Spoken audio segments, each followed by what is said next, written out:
नमस्कार जी। मंत्रिमंडल के मेरे सभी साथी,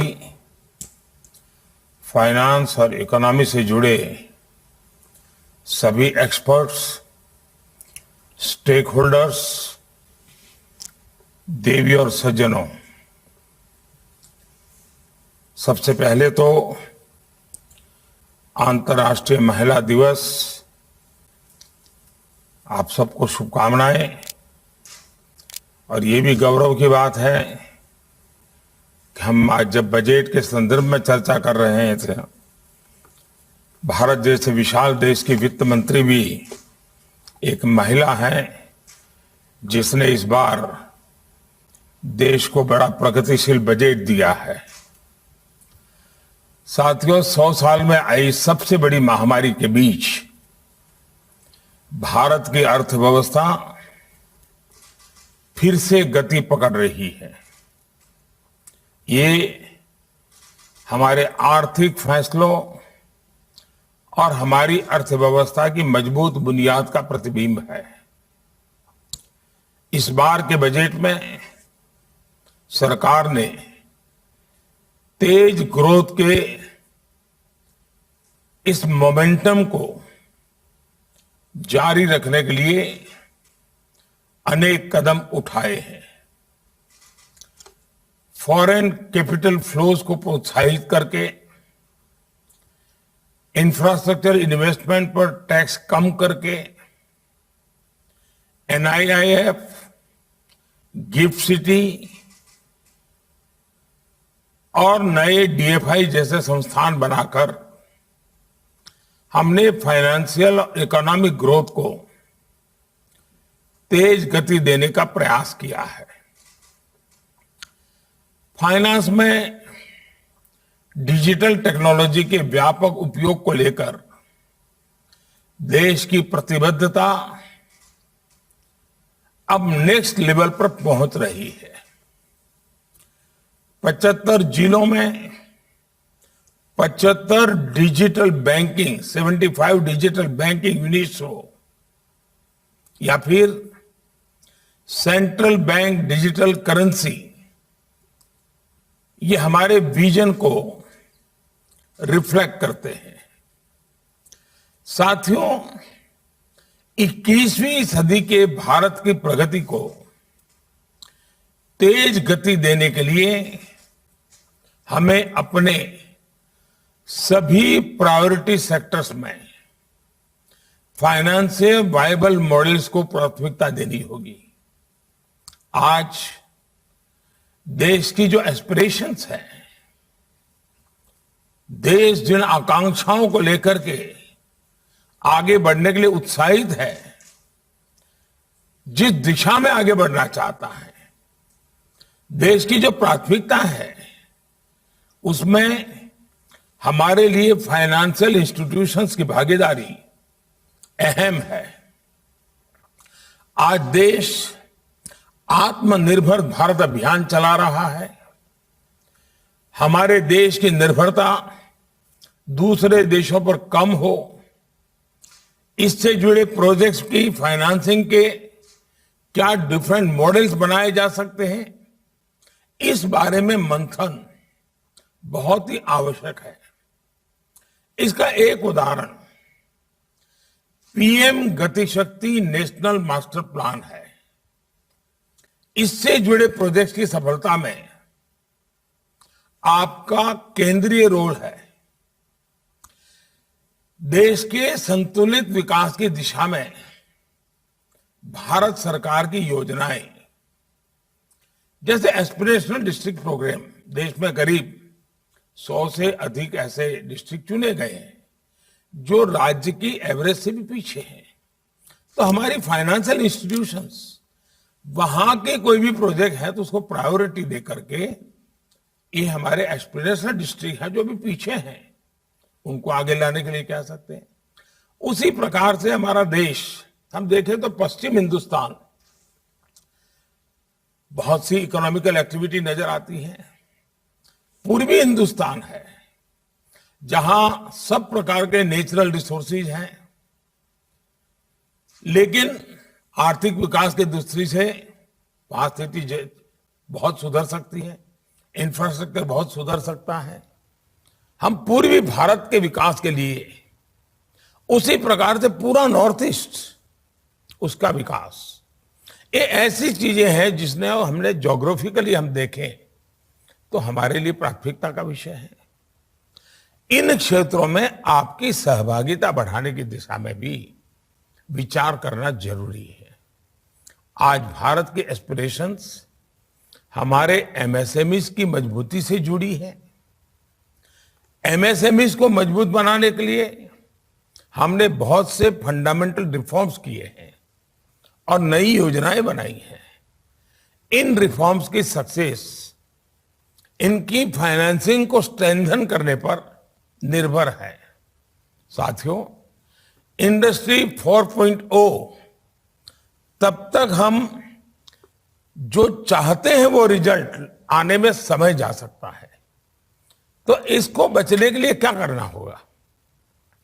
हम अगर चाहते हैं, दुनिया जब इंडस्ट्री 4.0 की बात करती है तो हमें उसके जो मेन पिलर हैं, चाहे फिनटेक हो, एग्रीटेक हो, मेडिटेक हो, इसके अनुरूप स्किल डेवलपमेंट हो। यानी 4.0 स्किल डेवलपमेंट भी जरूरत है। जैसे जो मेन पिलर है उन पिलर को भी 4.0 के लाइट में हम डेवलप करने के लिए फाइनेंशियल इंस्टीट्यूशन कैसे प्रायोरिटी दे सकते हैं। ऐसे अनेकों क्षेत्रों को वित्तीय संस्थाओं की मदद इंडस्ट्री 4.0 से वो में भारत को नई ऊंचाई पर ले जाएगी। साथियों, आपने देखा है कि जब कोई खिलाड़ी गोल्ड मेडल लेकर आता है ओलंपिक में तो देश का नाम किस तरह दुनिया में रोशन होता है, देश में भी कितना बड़ा कॉन्फिडेंस पैदा होता है। मेडल तो एक व्यक्ति लाता है लेकिन पूरा माहौल बदल देता है। क्या हम देश में इस ऐसे अनुभवों से सोच नहीं सकते हैं कि हम कोई 8 या 10 ऐसे सेक्टर आइडेंटिफाई करें और हम उसमें ताकत लगाएं और भारत उन सेक्टर में पहले 3 में नंबर ले सकता है क्या? ये प्राइवेट सेक्टर की भागीदारी से होगा। अब जैसे भारत में जो क्या ऐसी कंस्ट्रक्शन कंपनियां नहीं हो सकती हैं जो दुनिया की टॉप 3 में उनका नाम हो? कि इसी तरह के हमारे स्टार्टअप्स, नंबर ऑफ स्टार्टअप्स में तो हम आगे बढ़ रहे हैं लेकिन उनके जो प्रोडक्ट्स हैं, उसकी जो क्वालिटी है, उसकी जो यूनिकनेस है, उसका जो टेक्नोलॉजिकल बेस है, क्या हमारे स्टार्टअप्स, इंडिविजुअल स्टार्टअप्स टॉप 3 के अंदर हम जगह बना सकते हैं क्या? अभी हमने ड्रोन सेक्टर को ओपन किया है, स्पेस सेक्टर को ओपन किया है, जियो स्पेशियल सेक्टर को ओपन किया है। ये बहुत बड़े नीति विषयक निर्णय हुए हैं जो एक प्रकार से गेम चेंजर है। क्या इसमें भारत के नई पीढ़ी के लोग स्पेस सेक्टर में आ रहे हैं, ड्रोन में आ रहे हैं? क्या उसमें भी हम दुनिया के टॉप 3 में जगह बनाने का सपना नहीं देख सकते क्या? क्या उसके लिए हमारी सारी इंस्टीट्यूशंस इनकी मदद नहीं कर सकती हैं क्या? लेकिन यह सब होने के लिए बहुत जरूरी है कि जो कंपनियां, जो उद्यम इन क्षेत्रों में आते हैं उन्हें हमारी फाइनेंशियल सेक्टर पर और उसकी तरफ से एक प्रोएक्टिव पूरा साथ मिलना चाहिए। हमारे पास एक्सपर्टाइज भी होनी चाहिए कि इस प्रकार की रिक्वायरमेंट को फुलफिल करने के लिए फाइनेंशियल इंस्टीट्यूशंस के पास कैपेबिलिटी कैसे बिल्डअप हो। वरना हमें पता ही नहीं चलेगा वो ले आया है, वो पता नहीं, हम जो पहले करते थे उसमें तो मेल बैठता ही नहीं है। हमारी कंपनियां, हमारे स्टार्टअप्स का विस्तार तभी होगा जब वो एंटरप्रेन्योरशिप इनिशिएटिव्स को हम बढ़ाएंगे, इनोवेशन पर बल देंगे, नई टेक्नोलॉजी, नए मार्केट खोजेंगे, नए बिजनेस एरियाज पर काम करेंगे। और इतना कुछ करने के लिए जो उन्हें फाइनेंस करते हैं, उनमें भी इन आइडियाज ऑफ फ्यूचर के प्रति एक गहरी समझ होना जरूरी है। हमारे फाइनेंसिंग सेक्टर को भी नए फ्यूचरिस्टिक आइडियाज और इनिशिएटिव्स की इनोवेटिव फाइनेंसिंग और सस्टेनेबल रिस्क मैनेजमेंट पर हमें विचार करना होगा। साथियों, ये आप सभी भली भांति जानते हैं कि आज देश की प्राथमिकता भारत की रिक्वायरमेंट में आत्मनिर्भरता और साथ साथ एक्सपोर्ट में भी हम ज्यादा से ज्यादा कैसे बढ़ें, ये भी है। एक्सपोर्टर्स की फाइनेंशियल जरूरतें अलग होती हैं। इन जरूरतों के अनुसार क्या आप अपने प्रोडक्ट्स और सर्विसेज को डेवलप कर सकते हैं ताकि एक्सपोर्ट की जरूरतों को पूरा किया जा सके। आप इन्हें प्राथमिकता देंगे तो इनकी शक्ति बढ़ेगी, और जब इनकी शक्ति बढ़ेगी तो देश का एक्सपोर्ट भी बढ़ेगा। अब जैसे इन दिनों दुनिया में भारत के गेहूं की तरफ आकर्षण बढ़ने की खबरें आ रही है, तो गेहूं के जो एक्सपोर्टर्स होंगे, क्या हमारी फाइनेंशियल इंस्टीट्यूशंस उनका तरफ ध्यान है क्या? हमारे इंपोर्ट एक्सपोर्ट करने वाले डिपार्टमेंट का उस तरफ ध्यान है क्या? हमारे जो शिपिंग इंडस्ट्री हैं उनके अंदर इसकी प्रायोरिटी की भी चिंता, यानी एक प्रकार से कॉम्प्रिहेंसिव प्रयास होगा। अगर मानो दुनिया में गेहूं का हमारे लिए अपॉर्चुनिटी आई है तो उसको समय से पहले उत्तम क्वालिटी, उत्तम सर्विस के साथ हम प्रोवाइड करें तो धीरे धीरे वो परमानेंट बन जाएगा।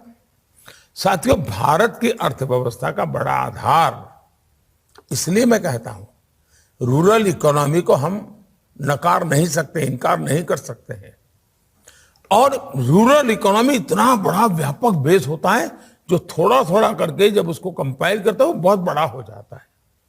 रूरल इकोनॉमी को मजबूत करने के लिए छोटे प्रयास होते हैं लेकिन परिणाम बहुत बड़े होते हैं।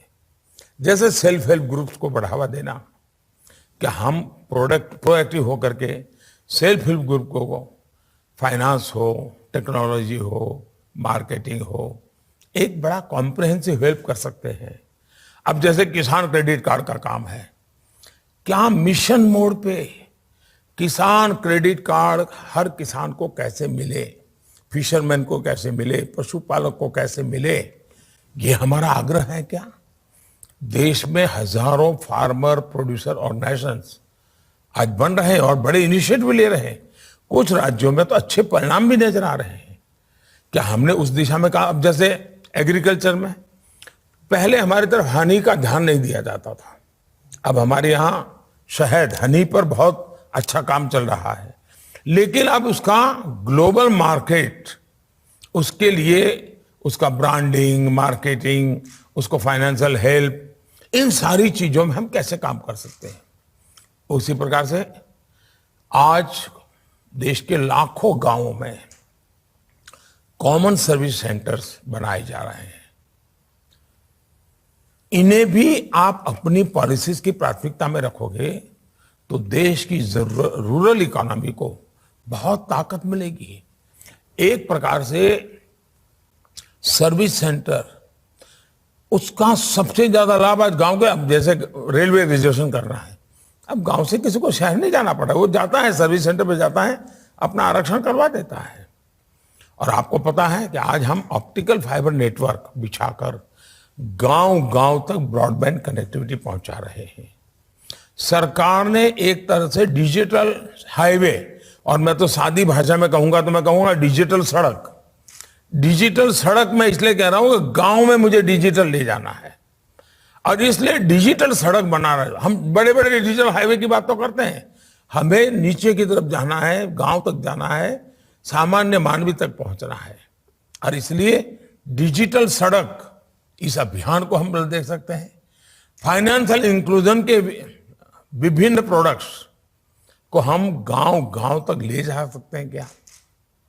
इसी तरह एग्रीकल्चर सेक्टर से फूड प्रोसेसिंग जुड़ा है, वेयर हाउसिंग है, एग्री लॉजिस्टिक भी अहम है।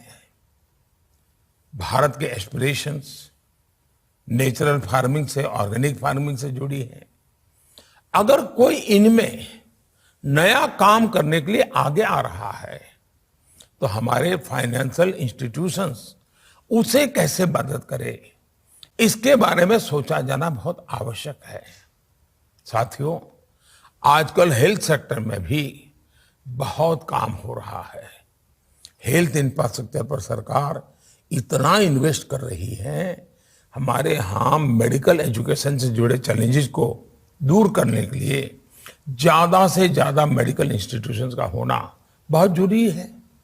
क्या हमारे जो फाइनेंशियल इंस्टीट्यूशंस हैं, जो बैंक्स हैं, वो भी अपनी बिजनेस प्लानिंग में इन क्षेत्रों को प्रायोरिटाइज कर सकते हैं क्या? साथियों, आज की तारीख में ग्लोबल वार्मिंग वह भी एक बड़ा महत्वपूर्ण विषय बना है और भारत ने 2070 तक नेट जीरो का लक्ष्य रखा है। देश में इसके लिए काम शुरू हो चुका है। इन कार्यों को गति देने के लिए एनवायरमेंट फ्रेंडली प्रोजेक्ट्स को गति देना आवश्यक है।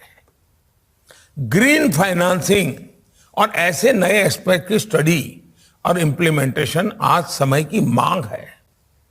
जैसे सोलर पावर के क्षेत्र में भारत बहुत कुछ कर रहा है। भारत अपने डिजास्टर रेजिलिएंट इंफ्रास्ट्रक्चर बन रहा है।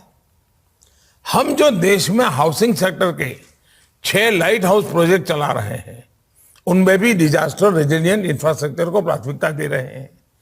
इन क्षेत्रों में होने वाले कार्यों को आपका सपोर्ट, वो तो अभी एक लाइट हाउस प्रोजेक्ट मॉडल के रूप में है, लेकिन इस प्रकार के क्षेत्र में काम करने वालों को फाइनेंशियल हेल्प मिलेगा तो इस मॉडल को वो रिप्लिका करेगा, ऑन देयर ओन इनिशिएटिव करेंगे, छोटे मोटे शहरों में लेके जाएंगे, तो हमारी टेक्नोलॉजी बहुत तेजी से फैलना शुरू हो जाएगी, काम की गति बढ़ जाएगी।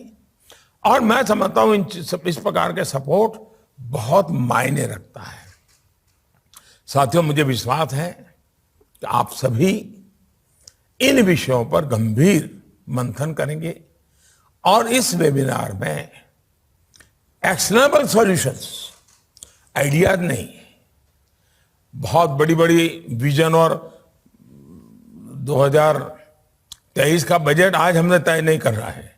आज तो मुझे 2022 से 2023 मार्च महीने तक जो बजट है उसको कैसे इंप्लीमेंट करूं, जल्दी इंप्लीमेंट कैसे करूं, आउटकम कैसे मिले और सरकार को एक आपके जो रोजमर्रा के अनुभव है उसका लाभ मिले, ताकि हम फाइलों में फुल स्टॉप कॉमा इधर उधर हमारा न हो जाए, जिसके कारण 6-6 महीने तक निर्णय लटकते रहे। ये अगर हम करने से पहले चर्चा करते तो फायदा होगा। एक नया हमने इनिशिएटिव लिया है और ये जो मैं सबका प्रयास कहता हूं ना, उस सबका प्रयास का ही एक उदाहरण है कि भारत में बजट आना, उसके पूर्व आप सबसे चर्चा, बजट प्रस्तुत होने के बाद चर्चा, वो चर्चा इंप्लीमेंटेशन के लिए चर्चा, ये अपने आप में लोकतंत्र का एक अद्भुत प्रयोग है। फाइनेंशियल वर्ल्ड में इस प्रकार का लोकतांत्रिक प्रयास, सभी स्टेक होल्डर से मिलकर के काम करना, ये कोई हम बजट की जो भी विशेषता है, जो भी ताकत है, उसकी भरपूर तारीफ हो चुकी है, लेकिन वाहवाही करके मुझे रुकना नहीं है। इस बार बजट को चारों तरफ वाहवाही हुई है, लेकिन मुझे उससे रुकना नहीं है। मुझे तो आपकी मदद चाहिए, आपका प्रोएक्टिव रोल चाहिए। मैं तो राज्य सरकारों को भी कहूंगा कि इसके लिए वो अपनी नीतिगत जो चीजें निर्णय करने, पॉलिसीज बनानी है, उसको भी क्या 1 अप्रैल के पहले बना सकते हैं क्या? आप जितना जल्दी बाजार में आएंगे, ज्यादा लोग आपके राज्य में आएंगे तो आपके राज्य को बेनिफिट होगा। राज्यों के बीच में भी एक बहुत बड़ी स्पर्धा होनी चाहिए कि इस बजट का मैक्सिमम लाभ कौन राज्य ले जाता है, कौन राज्य ऐसी प्रोग्रेसिव पॉलिसी लेकर के आता है, ताकि सारी फाइनेंशियल इंस्टीट्यूशंस को वहां इन्वेस्ट करने वालों पर मदद करने का मन कर जाए। एक बड़ा प्रगतिशील इकोसिस्टम हम डेवलप करें, कुछ नया करने के मिजाज से पैदल करें। मुझे पक्का विश्वास है, आप अनुभवी लोग हैं, रोजमर्रा की कठिनाइयों को आप जानते हैं, रोजमर्रा की मुसीबतों के सॉल्यूशन आप जानते हैं। हम उस समाधान के लिए आपके साथ बैठे हैं। इसलिए मैं चाहता हूं कि ये बजट की चर्चा से ज्यादा पोस्ट बजट की चर्चा ज्यादा है और इम्प्लीमेंटेशन के लिए है ये चर्चा। हमें आपसे इम्प्लीमेंटेशन के लिए सुझाव चाहिए। मुझे पक्का विश्वास है आपका योगदान बहुत लाभ करेगा। बहुत बहुत धन्यवाद, बहुत शुभकामनाएं।